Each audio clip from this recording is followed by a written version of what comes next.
Welcome. In this lecture, we're going to talk about left limits versus right limits, which is really about, you're taking the limit as x approaches a. And the question is, are you approaching a from the left side or are you approaching a from the right side? And you will ultimately need that you get the same thing. But these are on their own importance, kind of understanding the left-hand limit and the right-hand limit. So we're going to kind of go through that in this lecture. So sometimes a limit doesn't exist. So sometimes a limit doesn't exist. Right, this is does not exist. Right, does that.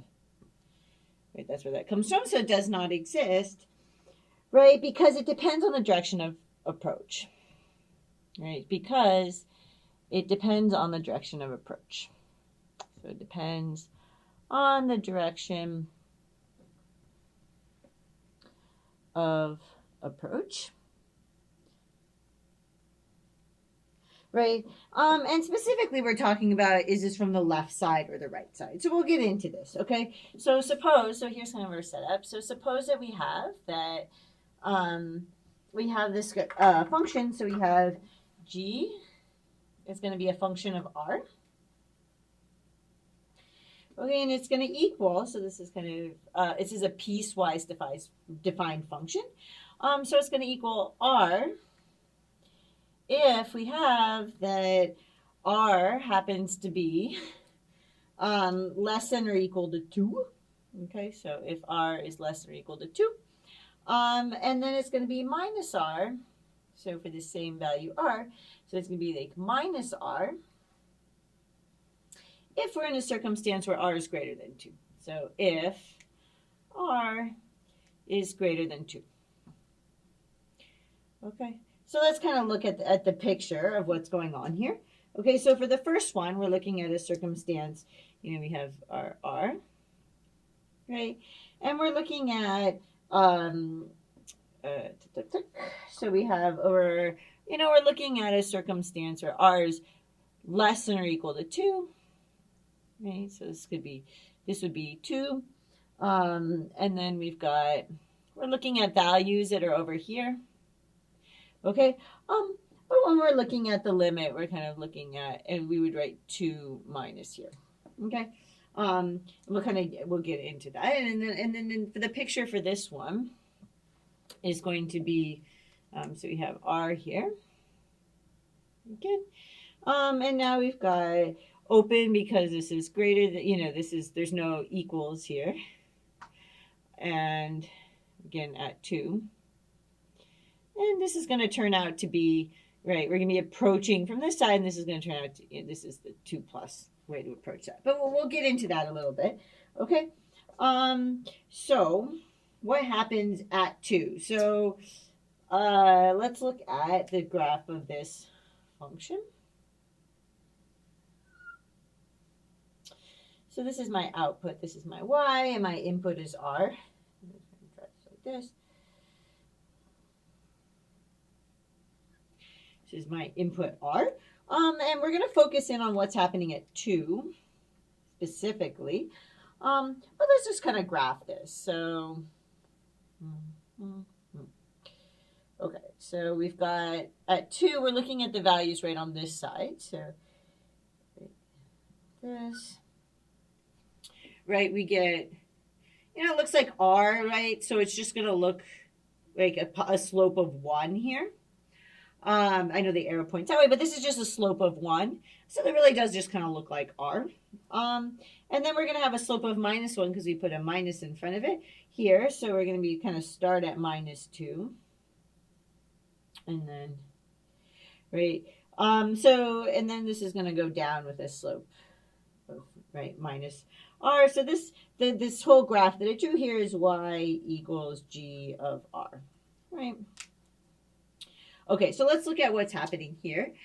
So what happens as I approach from the left-hand side like this? Well, if I approach from the left-hand side, I'm looking at this piece, which is the same thing as here.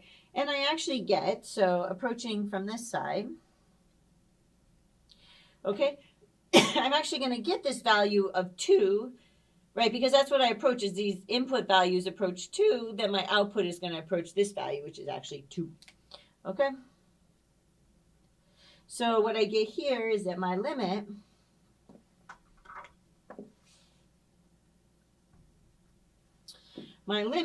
as r approaches, and I'm going to approach 2, but I'm going to approach 2 from the left side, so I denote that with a little minus there of g of r, right?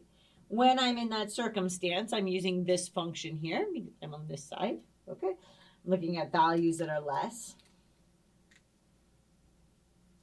And this is going to equal 2. Okay, so that's the left limit comes from values that are less than that. And so we have to use the part of the function that gives us the values that are left. And then for the right-hand side, we're going to get, so now we're approaching from the right-hand side. So this is like the 2 plus side for my inputs. And then what happens with the inputs as I approach that? Well, I get this here, which is what happens if you put 2 into this one. You get out minus 2. So this is minus 2 here. So this here is going to be minus 2, which is going to equal, so this is going to equal, right, this is the limit as this r, right, would approach 2 from the plus, right, from the right-hand side. So g of r.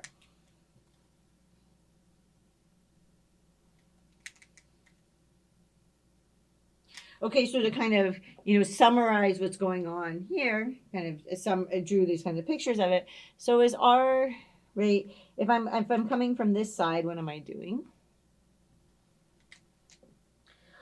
Well, right, as I have in this picture over here, I've got that I'm approaching 2 from the left side. That's what that's going to indicate to us. Okay, so maybe approaching 2 from that side. So this is right. This is what I mean when I've got this going on. Okay, and more generally, what it kind of says is that I'm looking at values for g of r. So I look at values for g of r when I have that. Okay, so if I'm taking this limit with the 2 with the little minus sign there, it means I'm coming from the left. So I'm looking for values of g of r where I have that r is really close to 2. So r is really close to 2.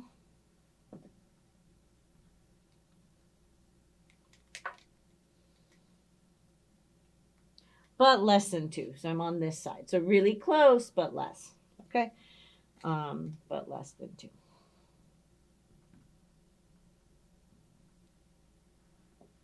Trying to kind of explain all this to you in multiple ways so you have all these pictures and how they fit together. Okay?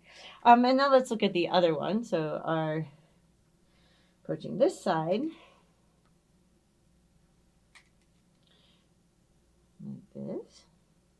Okay, so this is like having, so I have, right, here's my r. What I'm doing is I'm looking at, I'm looking at this 2 here, but I'm looking at, when I'm coming from this side, this is what I mean when I write that my r is approaching like this. I'm looking at my output g as I approach from this side. So I'm bigger, I'm greater than 2, but I want to get really close to 2 and then look at my outputs. Kind of like I did over here. I get really close to 2, but greater than 2, and I look at my outputs, and they're down close to minus 2. Okay? So I look at values. So I look at values for g of r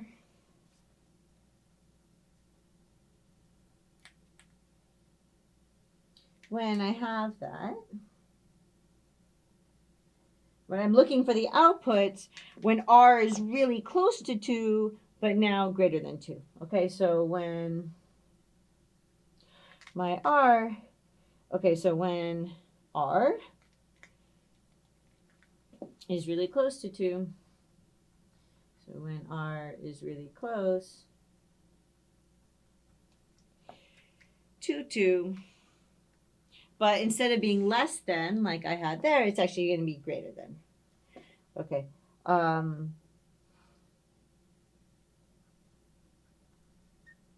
Right, but greater than 2. Okay. Okay, so where does all of this come into play?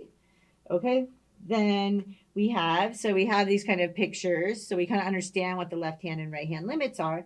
And then there's something key going on here. I'm going to make myself a little bit of room by scooting this over a little bit. Kind of need that. Make this R. So you're going to like put a little the box here to talk about something in here. Okay, so what I want to talk about in here, which is that having that the limit as x approaches a of, and now I'm going back to more standard notation, but it's good to be able to translate back and forth in your mind. So having that this equals L has the same meaning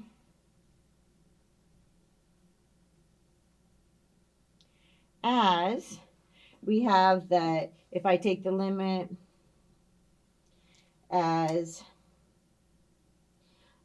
x approaches a from the left-hand side of f of x, having troubles with dropping markers, that this is going to equal L, and right, so I would have two things, is I need to have both this being true, so I get the same thing, I get this L when I come from the left-hand side and when I come out from the right-hand side. So there's kind of a lot going on here, as in it has to, both of these limits, they have to exist and they have to equal this L. So they have to equal the same thing, which is this L. Okay, and so I get both from the left-hand side and the right-hand side, I have to get L. Okay, so this is what it would mean for that limit to equal L. Okay, so the takeaway from that for us, right, if this is what it means for that limit to equal L, is that the left hand and the right hand limits both equal L. In our circumstance, our left hand and our right hand limits are different, right? These are not equal, okay? So 2 and minus 2 are not equal. Okay, so what this is all giving me is that, so using this that we have right here, we know that the limit as r, right, the limit as r approaches 2, it does not exist. Of this function g of r, does not exist. Right, because I would get different things, right? I would get 2 if I approached from the left, and I would get minus 2 if I approached from the right. Okay, and that's not allowed. We have to get the same thing out. Okay, so what's going on with left hand, right hand limits? We do have to have that those are the same. And so we have to keep in mind what those actually mean. Okay, what does this mean? It means I'm approaching, my inputs are approaching from the left, right? And I'm trying to get close to here, but less than here. Okay, and I'm looking at my outputs when my inputs are less than 2, but close to 2. Here I'm looking when my inputs are close to 2, but greater than 2, and then I'm looking at my output. And that's going to give me the right-hand limit, okay? And so if you're actually looking at a particular function, what does that kind of mean for us? If I'm looking from the left-hand limit, I need to look at what part of the function is going to tell me, you know, is going to work for values that are less than 2, right? I need the values to be less than 2, so this part doesn't work. And in the picture, you can kind of see that. If you're coming from this direction, it's this part of the graph, okay? And then for the right-hand one, you're looking at values that are greater than 2, so that's where this part kicks in. Okay, so I hope that made some sense, and I'll see you in the next lecture.